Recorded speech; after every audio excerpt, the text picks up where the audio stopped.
Good evening, all. Welcome to Midnight Wine Tasting with me, Gina.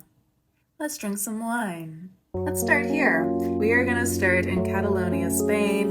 This is Talcomraja Winery. Very small winery in Catalonia, Spain, not far away from Barcelona. Started by a gentleman who purchased like 0.1 hectares of vines to grow grapes to make wine for his own consumption. Since then, he has planted a little more vines and has slowly grabbed older plots of vines nearby him, now having 2 hectares of vines in Catalonia, Spain. Very small production. In this bottle, we don't really know. Everything I know about this is it's maybe Grenache done in a Rosé style. That's all I know. It is called Heretge, which in Catalonian means heretic. That's it, folks. That's all, folks. That's all the information I have. This is the second tasting I'm going to do of it. It was almost a year ago. Talcomraja. I did a live midnight tasting of this, and I just opened this up this week, and I was like, you know what? Let's do another live tasting. I did not revisit my first tasting. Let's see how close the notes are. Let's try it. Doesn't really look rosé now, does it? It pours kind of a pinkish hue, almost like a salmon pink. It looks more orange. It looks more burnt orange, charred orange. Is this really like interesting, lightly burnt orange color? It almost looks like an ember in the fire. There's certainly cloudiness in here. There's a little more color in the glass than what's coming up on the camera. There is really like an edge of pink red, but it does look more orange. It is very fragrant. It smells like an orange wine. It smells like skin contact wine. This doesn't really smell rosé. It smells very earthy. There's a sweetness, a sourness, and an earthiness. There are citrus notes on there. Lemon rind, a lot of citrus rind, and almost like charred citrus rind. It kind of reminds me of the bartenders that heat up that orange rind, give it the little flame before they put it on your cocktail. There's some stone fruit. I can definitely get some peach on there. But again, like I'm getting more of like the fuzzy peach skin plus the juice, some lemon. There's a little spice. Almost some like baked apples and baking spices on there. It's really pretty nose though. Okay, let's taste it. Hey, happy Saturday night.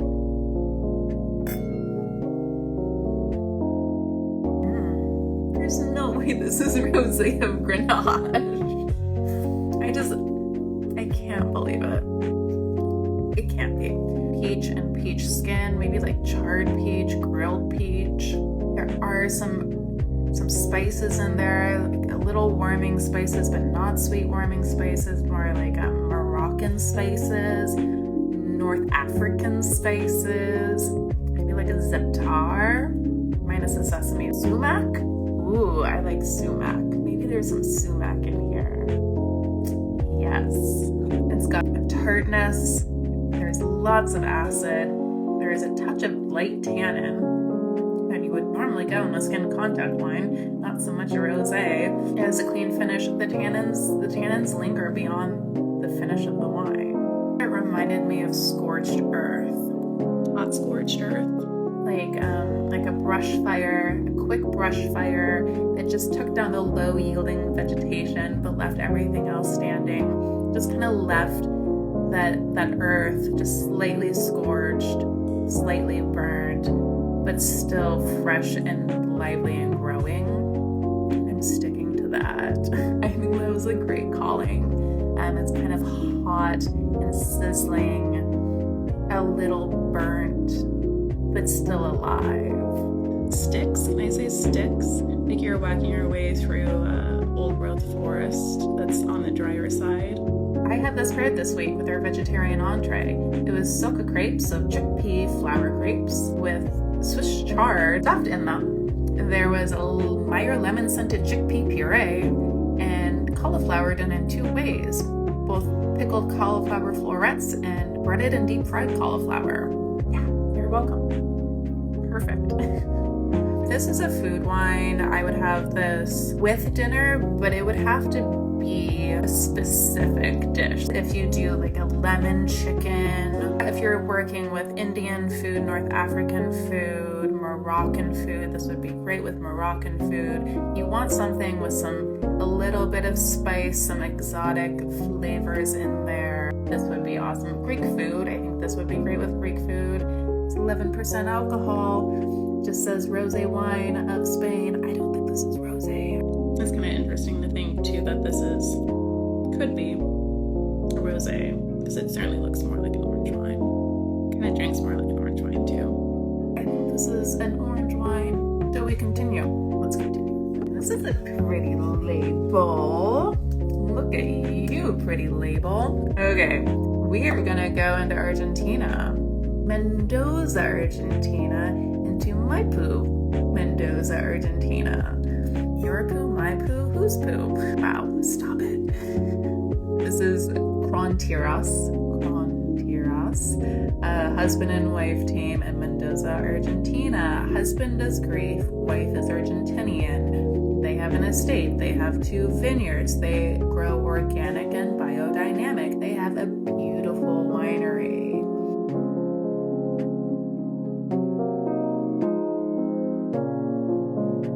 In this bottle, 100% Malbec. Of course, Malbec coming from Argentina, coming from one of their vineyards, very special microclimate in which they are in, giving hot days, cold nights. This wine is done all in steel, 100% stainless steel with very little to no sulfur being added. Natural, Malbec natural. Should we check it out? So color-wise, it does look Malbec-y. It's nice and dark and condensed.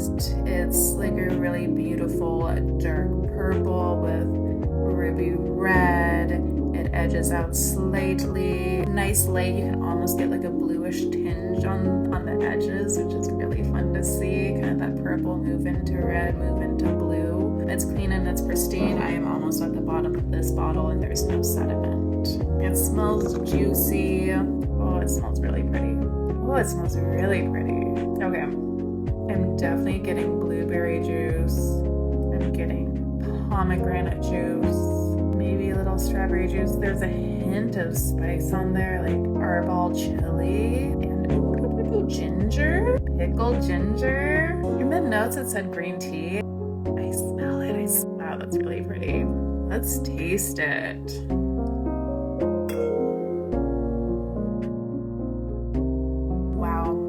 Is gorgeous, playful, and fun. Don't mind me one more. Collect myself. The nose translates onto the palate, but it drops into a much deeper presentation on the palate. I was getting more like bright juice on the nose. This is a very savory juice on the palate. The blueberry and the pomegranate is there, but it turns almost into more like a blueberry and pomegranate molasses or reduction. The spice is still there. There is a little bit of like that arbol chili, and then the green tea. There are some herbal notes of green tea, but it's almost like, I think of like Genmai chai green tea. You have like the toasted rice, and then the green tea. It's a little floral but tannic at the same time. It's kind of like that, but there's almost like a lightly toasted rice note on there too. It's given me that green tea, powdered green tea feel. There's a little like smokiness on there, like smoky meat, smoky saucy meat, barbecue, maybe some thyme, like thyme that has been cooked down in butter. This is a pretty like masculine wine. It is natural, and it's giving a lot of that natural vibe. But man, there's some weight to it. There's some heft to it. There's like, we might be a metrosexual, but we're pretty fucking manly. Oh, that's wild. That's delicious.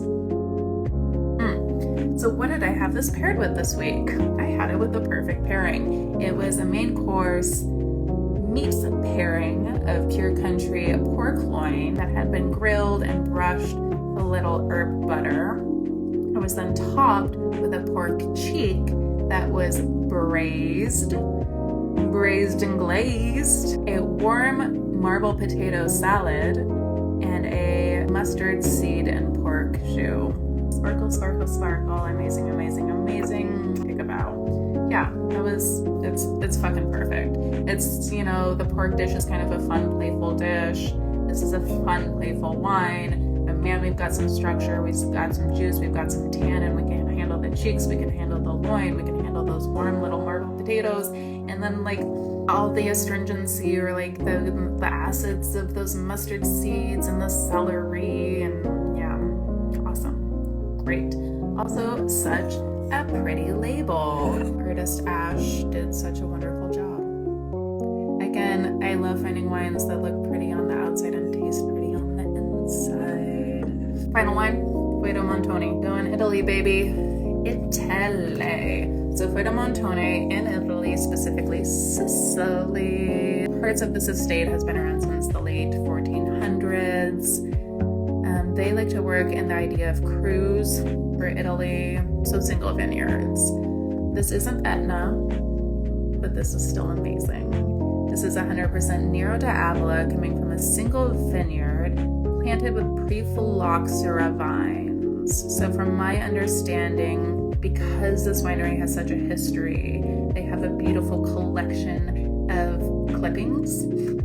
They made a clone of their pre-phylloxera mother vine of Nero d'Avola and cloned it and planted it. So this is technically the pre-phylloxera vines growing in a single vineyard in Sicily, Italy. 2018 vintage. So this is aged for 42 months in concrete, and then 4 months in barrel and 6 months in bottle. They call this Vrucara. Vrucara being named after like the scrub, the little herbs that grow within the vineyards, because they feel like it picks up on some of those tasting profiles. Okay, let's try it. Okay, looking at it, it's a really pretty ruby red. It's semi-translucent. There is no sediment. I can definitely see my fingers dancing underneath it. It is pretty fragrant. It smells old world. It's so pretty. There's a lovely woodsiness. So these bottles, it's in this gorgeous wooden box with a clasp on it. And this bottle just smells of cedar. Like it smells like a beautiful cedar chest. And I remember opening the box, I'm like, wow, that smells wonderful. And then like I was opening up the wine, I'm like, why does the inside of the wine smell like this box? And I'm getting that. Like it smells like your nostalgic summer cabin. The beautiful like wooden chest that you open to find your grandmother's quilts. There is a sweet, fresh woodsiness. There is some red berries, there's some cherries, and maybe currants. I'm getting some currants on there. A touch of orange rind, white pepper, maybe some blueberry too. Okay, just make this into a candle and smell it all night. Let's taste it. Gorgeous. Simply gorgeous. I just like bathe in this wine. So what I was smelling, I am experiencing on the palate. I'm also experiencing just like a touch of tar. It's like that black licorice tar earthiness that can come out of Italian wines, but in a beautiful, wonderful, sensational way. There is a little like scrub. There's like, I guess if you were French, you would call it garrigue. Like there's a twigginess and it's like just a dried herbaceousness. September on the hills with the sun like scorching down on these beautiful herbs, and they're just shriveling up but also surviving. Tannins are super fine. They do a great job at drying, and then it just goes away and you're like, I need another fucking sip. Oh, there's like a lovely like Madagascar vanilla on the back end. Stop it. Okay, what did I pair this with? I paired this is not the first pairing that I've done. I had this paired with mid-course, russet potato gnocchi. So those little potato puffs, lightly fried and glazed, served with forage mushrooms, watercress, and a foie gras emulsion. Yeah, I would drink this with my gnocchi. Are you kidding me? Can someone bring me gnocchi right now? Please and thank you. I'll share the rest of this with you.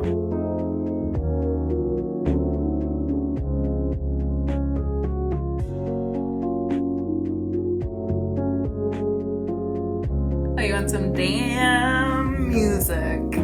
Okay, one moment. I'm gonna temporarily disconnect. I'll be here in a moment. Hold tight.